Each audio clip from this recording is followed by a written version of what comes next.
Hey guys, welcome back to my channel. My name is Indy and you're watching Us Told by Indy. And in today's video, we are going to do a budget for the month of February. Oh my gosh. So we're already in the second month of the year. I'm excited. 2024 has been fantastic for me so far. Please comment below and let me know how your year has been going. And I definitely pray that it has been going well for you. Alrighty, so in this month's overview, I've done a lot of the pre-work off camera, but I want to show you guys how I set up the month, the next month's budget while I'm still in January. So I'm posting this video on January 31st because I believe it's important to do your monthly budget before the month starts. That way you don't get caught up or you don't get stuck or anything that prohibits you from budgeting. If you do it early and you do it often, you will get into the practice and the consistency and the discipline of getting your money right. So with that being said, I am using the Baddies and Budgets planner. I will link it below. It is wonderful. I really like it. And Baddies and Budgets is a budget channel that I've been following for a little while. And I love her products. She's fantastic. Alrighty, so with that, let's dive into February. So this is my monthly overview. And so what I did is I added the number of days, as you can see here. February starts on a Thursday this year and ends on a Thursday this year with that leap year. And then I added in the holidays. Besides Valentine's Day, which is on the 14th, I didn't really write that, but holidays for me are under special events because I've got some birthdays coming up. But before we get to birthdays, we'll talk about paydays. For me, I have a W-2 job and I have client work on the side because first of all, I love what I do and I have the pleasure of having an incredible dope job. It's amazing. And then I also plan events and things like that. So I get paid irregularly depending on the contract work, but also I have my consistent, every other Friday paycheck as well. So for me, I'll get paid 3 times this month. I'll get paid every other Friday, and then I'll get paid on this random Monday, which will be a great thing as well. After that, I'm adding my bills in. So let's start with the first week. Of course, we'll have rents due on the 1st. I've got laundry and then my other subscriptions like Spotify and Patreon. And then my Hulu subscription is also going to be due on the 5th. I'll have internet due on the 7th, and then I'll have my student loans due on the 13th, 20th, and 27th. My credit card will be due on the 15th, and then I'll have my phone bill due on the 18th, my energy bill, Canva, Netflix, and then I'll close the month out with my auto insurance. So for me, this is how my month looks. Again, I encourage you to do the same. Like if you're a visual person like me and you like to see what day of the month the money is going to come out of your account, please do this method and then I'll show you guys the granular way in just a second. Alrighty, so after I add my bills, I'm going to add my debts, which I kind of do at the same time. For this specific step, I add bills and debt payments at the same time. For me, it is my student loans, which are due every single, not every single Tuesday this month, but due pretty much the 2nd, 3rd, and 4th Tuesday of February. I'm currently on a debt-free journey. I would like to be debt-free by the age of 30. I'm currently 28, and right now we are on that track. I'm so excited for this to be off of my back, and I've tracked it out to the next, it's actually a little under 2 years. I'm 28 now, and by my projections, I should be done right after my 29th birthday, so kind of like Q4-ish of like my 29th year, I should be done, but I'm giving myself a little bit of grace. So I'm trying to make it a 2-year plan, but it's really like a year and a half in a plan. But I'm doing that because once I complete this debt, in terms of my largest debts, I want to be on savings and investments more and things like that and doing more things with my money. And I just don't want to be wound up and bound up with debt. So I added my debt payments in. Special events, like I said, for me, it's a huge month for my family because I have a lot of birthdays coming up. So I just added them throughout the calendar here. And then that's it for this part of the overview. So got my overview. Like I said, I like to make it pretty and add stickers and things like that. I definitely encourage you to get an interactive planner like this where you can really decorate it yourself because it makes it look fun. And it makes you, in my opinion, want to look at, the planner and work with the numbers and things like that. Alrighty, so here we get granular, y'all. So My planner has the income, variable expenses, fixed expenses, subscriptions, debt, sinking funds, and then extra savings and investments. And then I break it all down over here in the bottom right corner of a monthly breakdown. So I'll go through each section and then we'll end the video with a monthly breakdown. Alrighty, so we'll go with income. These are my expected income amounts for the month. Now again, it may vary because I'm a subcontractor, so the work always varies month to month, but I should average about $82.97 and 30 cents. So yay for that. And now let's be responsible with this, as it is my goal to be responsible with the money that I earn. All right, variable expenses. We will zoom in right here to variable expenses so you guys can see that. Yeah, perfect. All righty, so for me, in terms of variable expenses, I really just have gas and groceries. I've actually upped my grocery budget $300 because I have decreased my restaurant budget because I'm not really eating out right now.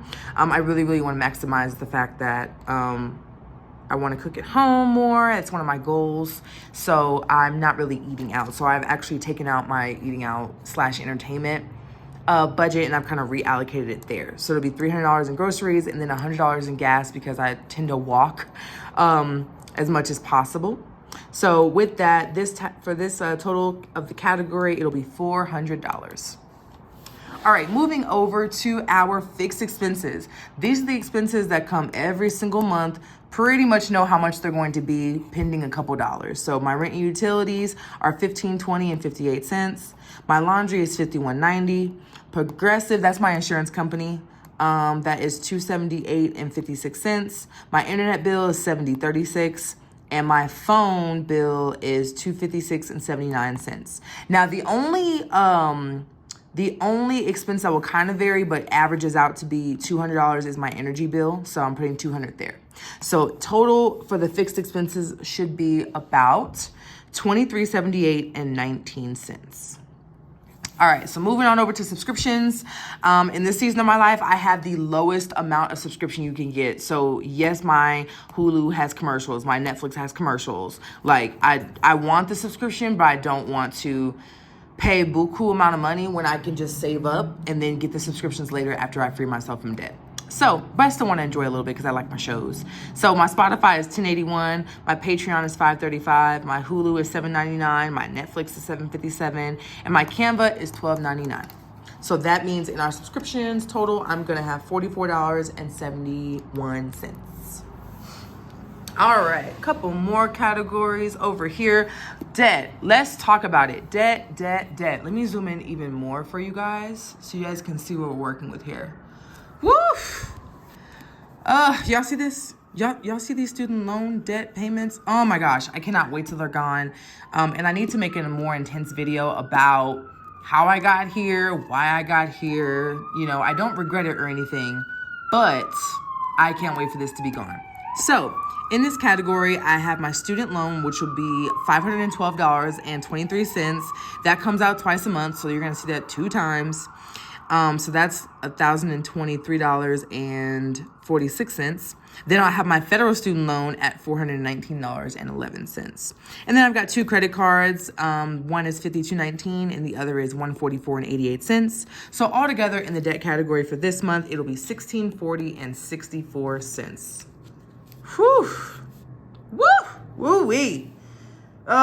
I cannot wait until I can use this $1,600 on a trip to Mexico or investments or contributing to my Roth IRA or just anything other than paying off debt. Like, this is so much money, y'all. Like, this is so much money. And this is why, like, I'm very, very adamant about keeping this money in my pocket so that I can positively use it in a way that builds the future for me and my family. Alrighty, so leading on to sinking funds. So speaking of family, a lot of my sinking funds are pretty much because I love my family and my family has a lot going on this year. So I've got a baby shower trip that I'm planning for. That's $211.71 that I need to plan for the sinking funds. My cousin's getting married, so that's money there. That's $200. There's a Vegas trip coming up. That's $50. I'm going to start saving for that. And then there's also a festival trip with my family as well for $50. So all together in the sinking funds category, I've got $511.71. Alrighty, last but not least, before we get to our overview, extra savings and investments. So earlier this year, or this month, I should say, in January, I posted a financial goals for 2024 for myself, and 2 of those had to do with savings and investments. So I am on a mission to save $10,000 by the end of the year. So every month that's $833.33, and then I want to contribute half of my IRA contribution. So that is $291.67. So altogether in my extra savings and investments, aka what I'm paying myself, it is $1,125. Alrighty, so now without further ado, let's get into the monthly breakdown. So again, this is projections here, and that's why I do weekly budgeting videos, because I want to show you guys how the budget can change. Like, you never know, especially if you're like me, you do contract work, or if you have irregular income. It's, in my opinion, super, super important to watch where your money's going, because you never know how the work might change. Alrighty, so income total is $82.97.30. Expenses are $28.22.90. Debt is $16.40.64. Sinking funds is $511.71, and savings and investments is $11.25. So when you subtract all that together from my income, I should have $21.97.05 left, but again, this is contingent upon all my contract work coming through and all that good stuff. And then also with this remaining, that's just going to be additional money that I can use towards debt. So I can pay like $2,000 more to my student loans or something like that. So this is definitely a monthly projections for a reason, because it allows me, as I zoom back out here, it allows me to get a bird's eye view of really what's going on with the budget and how much I do believe I will have as close as I can get to it. Now, for those of you who are on a fixed income, or you know how much you're getting every single month, it's easier for you guys to do this, but I wanted to show you guys the way that I do it, because I do have a fixed income coming in, and I have additional work coming in too. So So that's it for this video, you guys. Thank you so much for watching. If you have questions, please comment them down below. Please let me know how budgeting is going for you this year and how you are reaching your money goals. All right, I'll see y'all in the next video. Bye.